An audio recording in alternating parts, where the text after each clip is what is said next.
Hello everyone, I am Dresden and welcome back to another episode of Forza Horizon 4. And in this episode we are doing another building a Hot Wheels because I actually got some pretty decent feedback off of the last building Hot Wheels cars vehicle. Or video, not vehicle. So we are going to go ahead and do another one, and I have a pretty good car for this one. However, I do need to go and get it. It's a little more rare than what we've used so far, which is, we've only used the Volvo so far, so I guess it's not too difficult to get too much more rare than that. However, this one is a little extra rare, shall I say.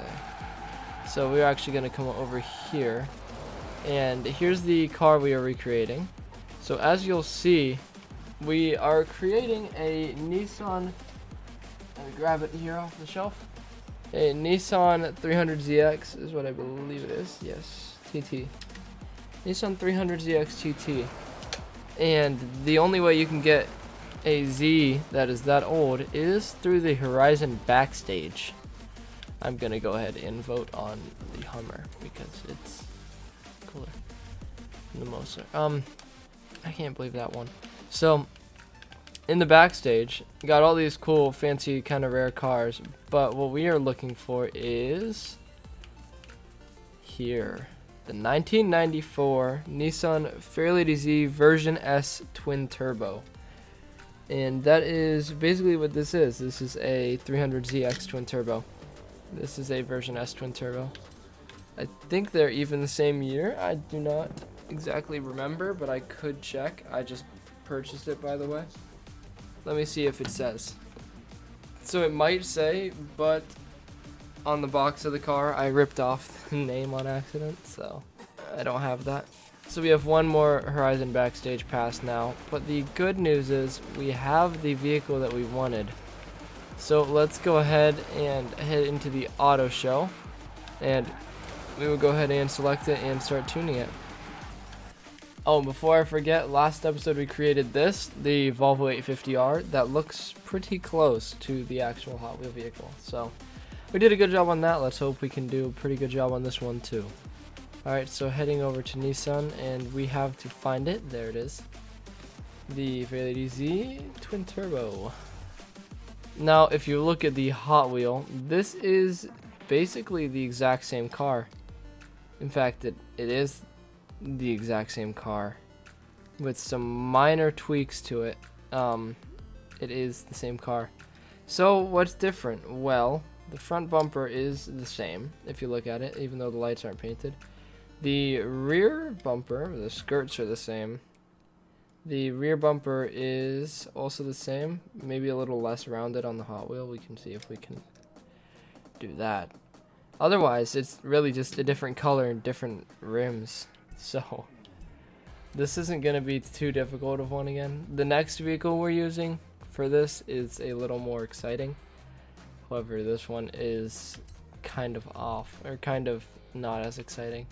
So let's get this stuff done first here. So I don't think, none of those bumpers are good. Alright, so first thing we need to do is I will put race tires on it, and again, Hot Wheel tires are fairly wide. They're also very low profile. So even though it may look ugly, we are going to do that, and we're going to widen it because the Hot Wheel ones are a little wider. And the rims actually are different on this one than they were on the last one. They have 10 spokes still. However, looks like 5. They're like grouped into groups of 5 in like a star. So let's try and find those rims. Alright, so we found our rims. These are the Brabus Monoblock S, and they look pretty close. I couldn't find any that looked any closer.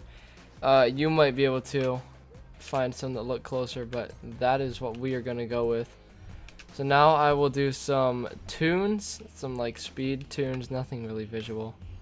I guess brakes will be the only visual thing, and I will keep it stock ride height. Oh, you can drift it though, which I might end up doing. I will keep it stock ride height though. So now let's just go ahead and do some upgrades. But before I get to that, are you subscribed? Because if you haven't already, make sure you go do that. It is free and it helps out a ton, and you could always unsubscribe if you want to. Alright, now let's get to tuning the vehicle. Alright, so gone ahead and tuned it all. It cost 102,000 credits to tune, but producing 982 horsepower is not bad. I think that's what it said anyway. I slapped a giant 6.2 liter V8, twin turbocharged it, and then made it all-wheel drive. So it's pretty quick. So now let's go ahead and do the paint, and let's see if it has the color stock. I mean, come on, you can't. I guess it's a little darker and kind of has a little flake in it. I'll see if I can make that here, but I think that is pretty good already. Who knows, maybe if I do this I can make a closer color. Alright, so this is about the best I could make it. I could probably make the paint a little finer tuned, but I think it's pretty good. So we went ahead, of course, put the 6.2 liter V8 in here. The rims, the Brabus, I think is what I put on it. I don't remember. They look pretty good. They could be a little better looking, a little closer, but overall they're pretty good. I went ahead and made the rims polished aluminum, or like shined aluminum or whatever. So they're more chrome than the other rims, or than the original color. But overall, I mean, if you look at it from this angle, from all the angles, it's pretty close. And I'm not exactly sure if it's, like I said, if it's the same year. But the fact that the back of it looks exactly the same and the front of it looks exactly the same pretty much gives away that it is the same year. Or maybe a year newer, but I'm pretty sure the 300ZX is normal like that. So let's get a quick listen to the 6.2 liter V8 that we threw in it.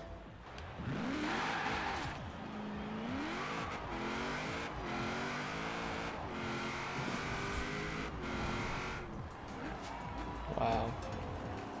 Sounds pretty good, and it's quick too. It's really quick. So it should be nice and fun to drive for sure. So the last race I went ahead and I did a drag race with the car. I've decided that, or last episode, sorry. I did a drag race with the car, and I have decided that I don't want to do that. I'm just going to drive it around Edinburgh for a few minutes and I guess talk about the car a little bit. Admire how close it is to the actual vehicle and stuff like that. And we will just go ahead and see. So first we can do some like top speed runs here. I mean, gosh, it's pretty quick. I don't remember what the package said. The package might have said factory fresh. If the package says factory fresh from now on, I'm gonna try to keep it factory, not including this vehicle. If it did, I can check and see what it said. But if the package said factory fresh, then I'm going to try and keep it close to stock. I might do some tune-ups still, but like stock engine, stock drivetrain, all that. Maybe. I don't know about drivetrain. I'm not very good at driving rear-wheel drive, and I always have stability control and traction control turned off when I'm driving in this game, even for races and stuff. So I guess we'll just see how that would go. I do have the anti-lock braking system on though, because that gets annoying if that's off, especially when you're throwing it around like I do, trying to drift it. Overall, it does look fairly close. The color could be, oh wow, a little bit of lag from the game there. The color could be a little bit better fine-tuned. However, I do think it is pretty close to the actual one. Like I said, maybe just driving. Maybe just a little lighter than the actual like Hot Wheel paint job, but that's fine. I'll get better at making the Hot Wheel paint jobs as time goes on, I'm sure. especially the ones with stickers. I have a couple of those coming up. Those are gonna be fun. I like making liveries in this game. I'm not the best at it, but I do enjoy it, so it's gonna be pretty good once I get to those. Or I can find the livery on the livery editor. Like, just look it up. Maybe someone's already made it. You know, that's always a safe bet too. However, it does look pretty good in all. Now it's time to do some races now that we've gotten to drive the vehicle around a little bit. Alright, welcome to the Durant Reservoir Sprint. We did this last episode, and of course we're going to do it again in this one. Now, I looked at the package, and from the looks of it, this is not a factory fresh labeled vehicle, which means that it is perfectly fine that we slapped a 6.2 liter V8 into a little Japanese car. Perfectly fine. Something sounds like an Indy car back there. That's not normal, I don't think. It's a little difficult to drive. It is raining, and that of course does not help the whole situation with the driving and stuff, but overall it's really not driving that bad. It's driving better than the Volvo was. It's also a little faster than the Volvo was though. You know, I bet traction control would probably help in this situation. And stability control so my wheels don't spin and I don't slide everywhere. I mean, I'm not sliding too much though, so that's a plus. And the vehicle actually does look pretty good in the rain. I hope the recording looks good in the rain. I don't record in the rain too much because I'm afraid... My dog just shook off in the background. Because I would be afraid that it would mess with the frame rate or the quality or something if I did. But I think it's alright, so that's good. But yeah, the vehicle really does look good. It looks real close to what the actual Hot Wheel looks like. Again, besides the color. And it maxes out its speed on straightaways, so that's good. 196 looks like it's the top speed for this thing, which is pretty fast. Not as fast as it could be, but fairly quick for the most part, which is always nice to get a vehicle that has the acceleration like this, because this thing has some pretty crazy acceleration, and it gets to its top speed fairly fast, which is nice. So 88% done with the race. We are really close, and we are in first place by a long stretch. I don't know if it's just because I'm good at driving in this game and I rarely ever lose, or if it's just the vehicle helping, but no matter what, we did win first place, and it was a fairly nice vehicle to drive, which is nice. Alright, welcome to the Mud Kicker 4x4 Scramble. This is a little bit of a tradition on our channel where after every episode we go ahead and do this. And it's a little weird if we record during the winter season, but I guess that's alright. If we record during the winter season, all this is basically ice. It's a little more difficult to drive on overall, but it's not too difficult still.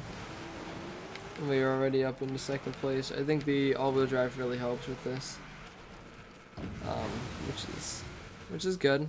I mean, I put all-wheel drive on most of the vehicles that I tune because I am miserable at driving rear-wheel drive vehicles. I'm very bad at driving rear-wheel drive in this game. Some games I'm fine with it, but this one I always seem to spin out quite a lot, which is not the best when you are, you know, trying to actually like race and stuff. If you want to drift, then rear-wheel drive is nice most of the time. However, if you don't want to drift, it's not always the best option.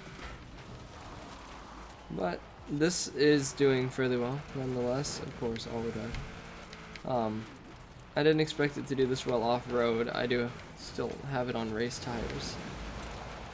Stock suspension, of course. and it is definitely doing better than I expected it to on this course. But this track, it definitely beats the vehicles up. And like if this was, you know, in real life, they would really just be destroyed. And in the game, they don't really get destroyed unless, I guess, you have damage turned on. But it is definitely, well, it's hard to talk when you're focusing on a race, I'm sorry. I don't even remember what I was just talking about. I think I was talking, oh yeah, this would be a suspension killer, like in real life. This would absolutely destroy your car in every way, this course. And it's not only just these little off-road bits, but it's these jumps up here. If you were like actually in this and you went over these jumps, you would be having a bad day when you land in that water that's over half the car high. Off of a jump where you get like 3-4 cars under you. Car height? I don't know. I question myself a lot with my wonderful English. It is my first language. I don't know how many videos I've said that in, but believe it or not, English is my first language. I guess at 12:16 p.m. a.m. technically, it's a little difficult to talk when you're about to fall asleep in your chair. Again, best lap 55. Now the best lap in our Volvo that we did last episode was a 58. So we actually went faster than this, which, there goes, second and third. Which makes sense because this is tuned a little bit faster than the Volvo was. So, overall, I think we did a pretty good job matching the Hot Wheel. Now, with the filter I'm using on the camera, the car looks a little bit lighter than it actually is.